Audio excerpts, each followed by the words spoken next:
Here we are the next day. Since I had replaced most of the paper caps anyways, I just went ahead and replaced a few that were left over here, which leaves this guy, which is the vertical output section. It's a bit tricky to work in here. We got several layers of parts, but I do recommend you replace these two guys, the 6.8 meg plate resistors.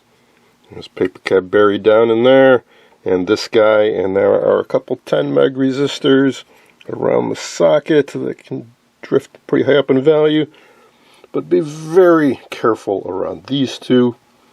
They are special caps. They are fine, you don't need to replace them, but they're kind of delicate, so work your way around them as best you can, or remove one end of them and bend them out of the way. Just take care. Likewise, these two guys, mica caps, but check this out, 2000 volts. It's a little bit hard to get a 2000 volt capacitor, but also the value is odd. I think that's a 900 picofarad cap. Yeah, it's a 900 and a 680. It's a very interesting circuit they used, and it's one of the more sensitive parts in this set. Actually, the vertical in general, the vertical oscillator, vertical hold, vertical output, getting full height, all that stuff is tricky. So take care when you work in this area, which leaves tightening up these guys. It's working. We have a raster, but I gotta clean up my work. Now, I did end up going with some surplus caps. F-Dyne, MP11H. I'm not exactly sure who made these or what they are. Well, except for the value, which is 0.01 for 6,000 volts. That's about double what the original capacitance was. Not a bad idea to increase it on the vertical output, because you're coupling a low frequency signal. I imagine back then, to keep costs to a minimum, they used the minimum capacitance that would get the job done. For these, I use some ASC caps I got from Just Radios for the horizontal and 0.01s. Alright, so yeah, I got to dive in there. In particular, I want to replace these two guys, these 6.8 meg plate resistors. They've probably drifted up quite a bit in value. Alright, let me catch you up.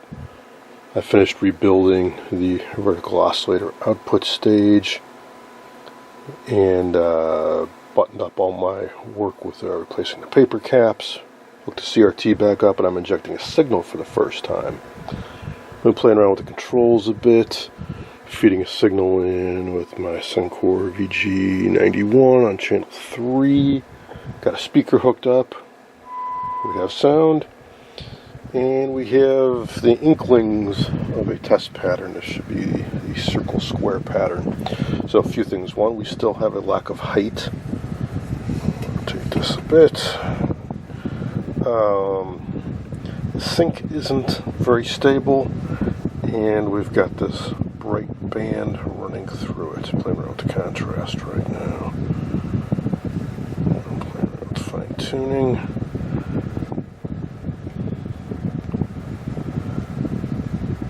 So, a couple thoughts. One is, I didn't tell you guys this, but remember that 6AU6 that had the really bad read leakage?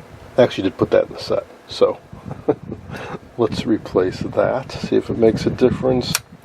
And then I'm curious to try replacing the 6SL7. Now, remember the tube tester I used is sort of a quick and dirty test. I wanted to weed out any tubes that had shorts or had like no emissions. I should recheck these tubes. These sets are a little sensitive to the tubes that are in them, so that might take care of some of our issues. Biggest concern for me right now is lack of height. So that's why I want to try replacing this guy, and swap out the 12 SN7s for that matter. So I tested a few of them; they were all good. So we can just swap. Actually, I can just take because we have like 4 or 5 6AU6s and 3 12 SN7s, 2 25L6s. So even if you didn't have a tube tester, you can swap the tubes around. Just see what difference it might make. So let's commence to doing some of that. I went ahead and pulled out both the original Motorola 68U6s, because honestly I kind of forgot which one was which, but I know it was one of those that was bad, and the 6SL7, and that made quite a bit of difference. See if we get this a little bit more stable.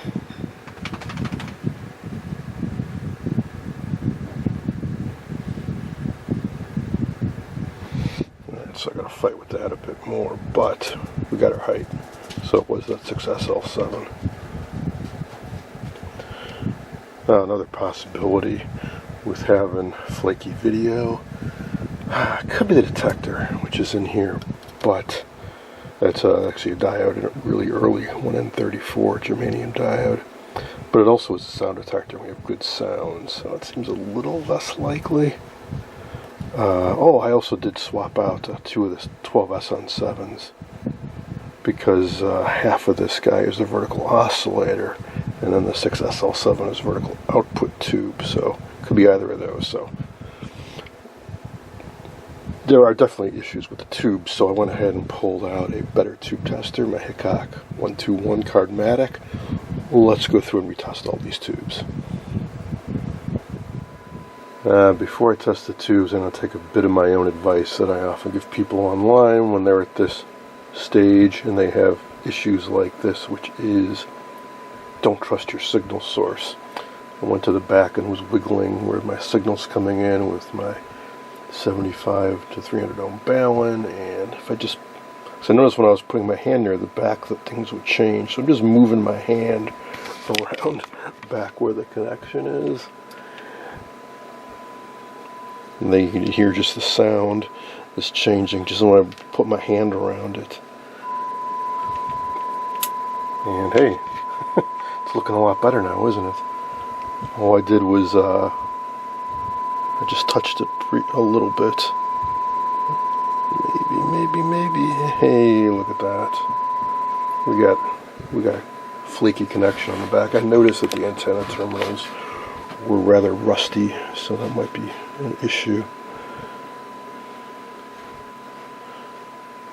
So I want to clean and tighten and make sure everything is secure back there. We have a good strong signal coming in. Pretty sure I said something earlier about not cleaning the copper chassis, but here we are. And I am. Partly because, well, it'll look really cool, I think, but also I've been looking for a good product for cleaning copper. I know about the traditional techniques of lemon juice, baking soda, salt, whatever, but those take time and elbow grease, because you have to, part of the cleaning is from abrasion, not so much chemical. What I'm really looking for is something like, if you remember the old commercials of, I think it was Tarnex for silver remover, well, they would just dip like a tarnished silver spoon in some solution and pull it out and be clean. That's what I want for copper, something I can just wipe on, wipe off, and it's brilliant copper. Haven't found that yet, but I did pick up some of this, which works pretty darn well. It's best of any product I've tried, Weeman's Copper Cream. And looking at the ingredients, it is similar to that traditional recipe of baking soda, lemon juice, salt. But this is like industrial grade. It's a little potent smelling. It contains quartz, so that'd be your abrasive, citric acid, and lemon juice. But also has ammonium chloride and magnesium aluminum silicate, which I think is also an abrasive. But I think it's the ammonium chloride that is making it pungent and does some cleaning without having to, abrade the surface. So, I'll grab a little brush here. So I started doing some cleaning a few days ago on this, about a week ago, and it looks like a little bit of tarnishing has come back. So for sure, if I do this and do the whole thing, I'm going to want to clear coat it or protect it somehow. But before we get into that, let me give you a little demonstration. So this is the worst area where I did a little test cleaning here. Let's go for a big surface area so you can see the effects. So let's do this spot right here. That's a paste. It comes with a sponge. In shipping from Amazon, it was kind of on its side, so it all slopped to one edge. what I've been trying to do is just apply some and sort of working in with a brush and then let it sit a while. In other words, I don't want to have to be doing a lot of scrubbing, and I don't want it to get into all the holes and tube sockets and stuff like that.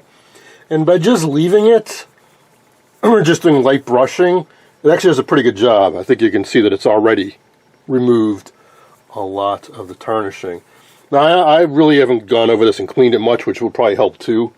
In other words, with just like a damp rag or 409 or something like that. In other words, we've got both dirt and corrosion we're looking at here. So I figured I'll just do it all in one shot instead of having to clean this multiple times. So, I'll let that sit for a few minutes, 5-10 minutes, and then wipe it off, and that will look considerably better without having to do all the rubbing and scrubbing like you'd if you use Brasso or something like that. In other words, I'm letting the chemicals do their work rather than having to grind away the surface layer.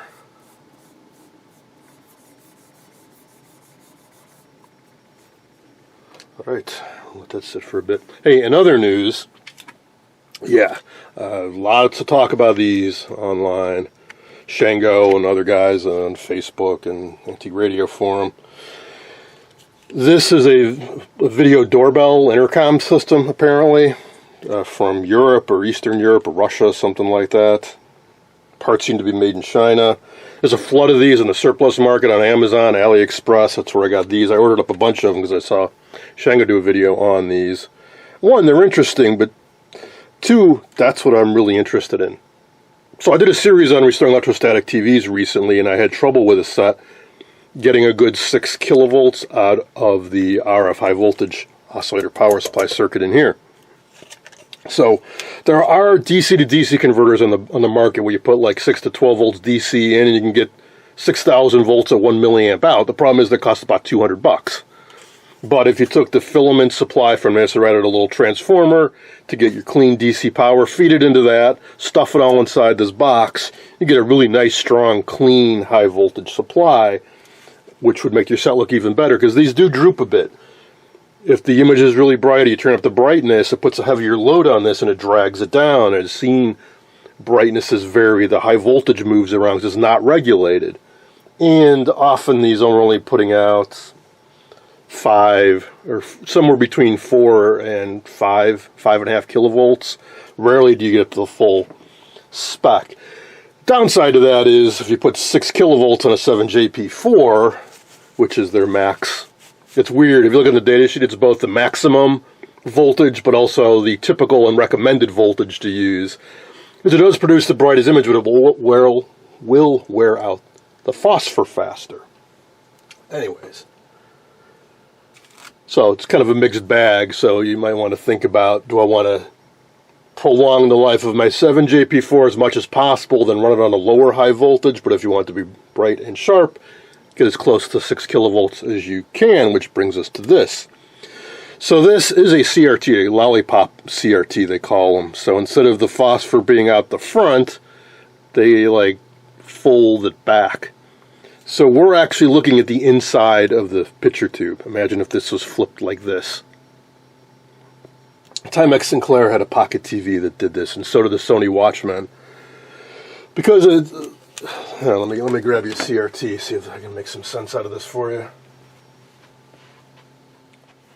Alright, normally when you're looking at a picture tube, the electrons are hitting the back, and you're looking at the front. So the electrons are hitting the back of the phosphor, making it glow, and you're seeing the light that makes it through to the other side. If you were able to sit inside of the CRT and look at this side, it's brighter. How much brighter depends on how thick the phosphor is, how bright it is, if it's aluminized. And in fact, if you have an aluminized CRT or one with really thick phosphor and you don't have enough high voltage, it really gets dim. At some point with aluminized ones, if the electrons don't have enough energy to make it through, you don't see anything on this side. So for these pocket ones, they wanted them to run as low a voltage as possible to prolong the battery life. So they took the CRT and we're looking at the inside of it. It's kind of curved. What's crazy about this, like Shango talked about, is how these are made. this is a piece of plate glass, and you can see right down into the CRT there. This is like it's glued or cemented on, yet it's holding a vacuum against atmospheric pressure, which is crazy. And you can see down in there, it's like, I've never seen a CRT glued together. They've always used frick glass and like glass blowers. You melt the glass together. You don't glue it together. But in this day and age, or whenever these were made, 90s, 2000s, I found a way to do it. So why did they use this and not an LCD? I don't know. I don't think this is from the 80s or 90s. We can look around for a date code. Anyways, all that's besides the point. I'm interested in this. This puts out 6 kilovolts. That's a flyback. I was hoping it was a DC to DC converter, and you put 12 volts in and get 6 kilovolts out. But it's actually a little mini flyback. It's kind of cute. So this is the high voltage output, and there's our high voltage lead, and there's the CRT high voltage plug. So, in order to be able to use this in something like this, I'm not sure how much we can break this down. Like you might need to feed a horizontal signal into it. You might need to have that hook. It also drives the horizontal yoke windings, I imagine. Like, I don't know how much you can break this down and still have it work. But even if you left everything intact and just got rid of the CRT, just unmounted it and slid it out of here, this board, like everything intact, would fit inside that box. So if we just took this and removed the CRT, left everything else hooked up, we could use it. So that's the plan with that. All right, that should have killed enough time that we can now polish the copper. I actually ordered up a bunch of those. I think I got 6 total because I got them for about 12 bucks each. So, because I figured they're going to disappear from the surplus market, and if this technique works, I want to have a few on hand. All right, let's give this a try. Yeah. So absolute minimal amount of rubbing and scrubbing, and that looks pretty darn good. And the more rubbing and scrubbing I do, the better it'll get. You see how it'll come off. That's a combination of dirt and corroded copper. I don't think there's any point in going too crazy because it's a pitted rough surface. It's not going to be brilliant shiny. But yeah, I mean, just do it as much as I really want to do. So I think I will go ahead and do the whole chassis, but it is interesting, I think, that, so I did this, obviously, just now. I did this a week ago. Look how much this area looked like this a week ago. And it's already gotten tarnished to where it almost looks like this, just less dirty. So if I'm going to do this, before I go any further, I want to figure out what am I going to put on top of it to keep it looking nice. So I can spray it, I can clear coat it. Acrylic, polyurethane, but in order to do that, got to take everything off and cover up all the stuff I don't want to get messed up. In particular, the tube sockets. Now, it wouldn't be a problem, really, if this outer stuff got some coating on it, but absolutely do not want that, so I'd need to put some masking on it. Masking tape, which could get crazy tedious. Might be able to take a cork or something like that, or styrofoam maybe, and kind of, take something that's a little bit, or some foam that I can just push into all the sockets so I don't have to take masking tape and a razor blade and cut all around it. Not crazy about spraying over these trimmers, but if I did get some on them, I don't think it'd be the end of the world. I don't plan on adjusting them, but if I needed to and use a screwdriver, it'd probably break the seal. Or I could brush on something. I wipe on polyurethane, which, now that I think about it, might be the more sensible approach to do, because you just put some on a rag and I can wipe it down and brush it in nooks and crannies and just be done with it as quickly as possible. So here we are, about an hour and a half later. Most of the time was spent cleaning, and then I wiped on some satin, wipe on polyurethane. When it's completely dry, it will be dull, very similar sheen to the untreated chassis. Is it worth it? Would I do it again? Probably not. I did it mainly so you could see what it would look like if you were to do something like this. As I've said, it's not a piece of jewelry, it's not a piece of art, it's not high quality plating, it's splotchy, it's uneven, The surface is a little rough, but there you go. If you want to do it, knock yourself out. This is oil-based poly, so it will take a bit of time to set up, but it should prevent the copper from re-corroding, or oxidizing, or tarnishing. There were some splotches of old coating I left on there, so here's some goop around here. Of course, when you're doing this, be careful not to get polyurethane or cleaner down into the tube sockets. It was actually pretty easy to avoid. And ideally, I would have done it before I put in the new caps, but even so, it was pretty easy with some Q-tips to work around this. It really was not all that difficult or all that challenging.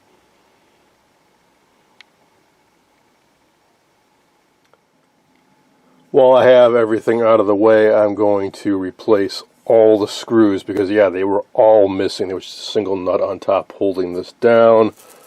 I got a bunch of these number 8 3/8 inch machine screws, which will do the job nicely.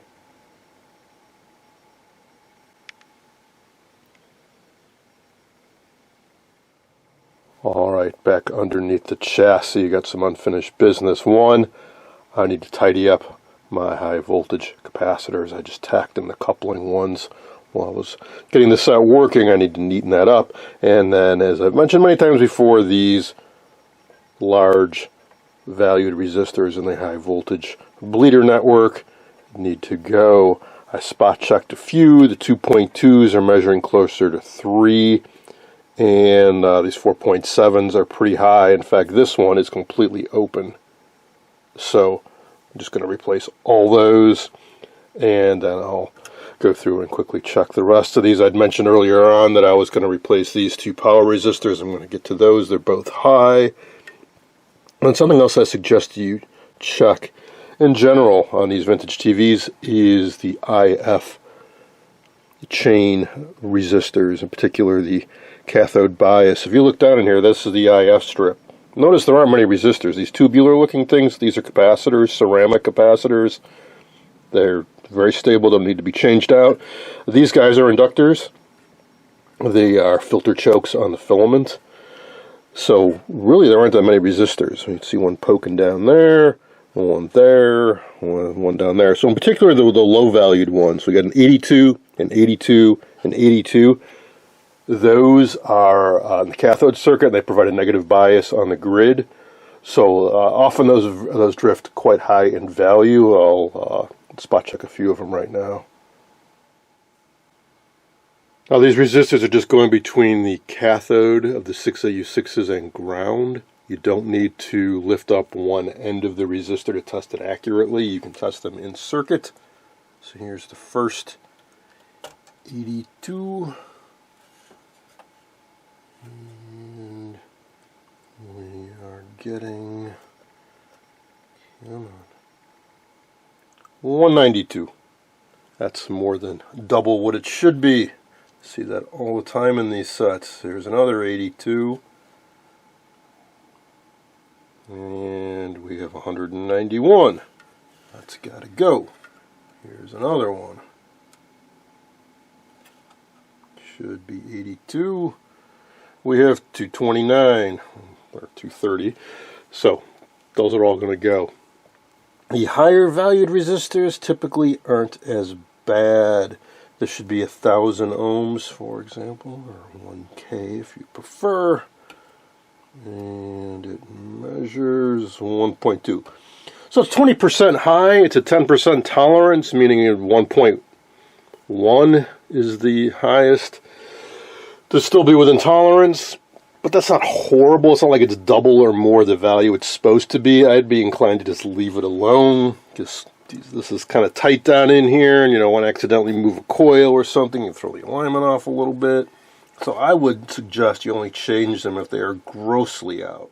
Now some of these resistors are in parallel with other components like coils. So for example, here's a 22K. But if I try to measure that, I get 0.78 ohms. It's got to be in parallel with a coil. So to test it, I'd really need to lift it up. Lift up one end.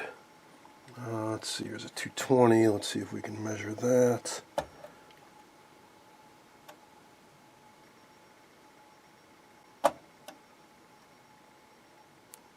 3.3 or 311 ohms instead of 220. I'm kind of on the fence about that. It's really those 82s I want to get after because, as I said, they affect the bias on the tubes. Oh yeah, well, what the heck, let's check those power resistors I'd mentioned early on. So it should be 4.7K, 6.2, a little high, and 6.8, 7.2.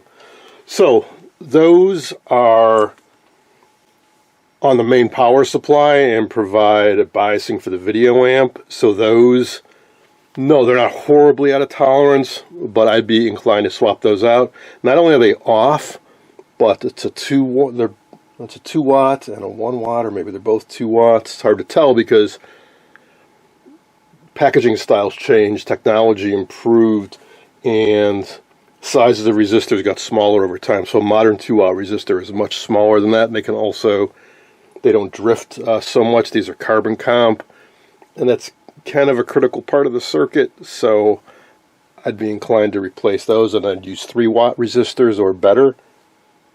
And I'll get those 82s out of there. I'll check a few others, but those are the main ones I'm concerned about right now. Oh, and you may have noticed this odd looking cap over here to the blue one.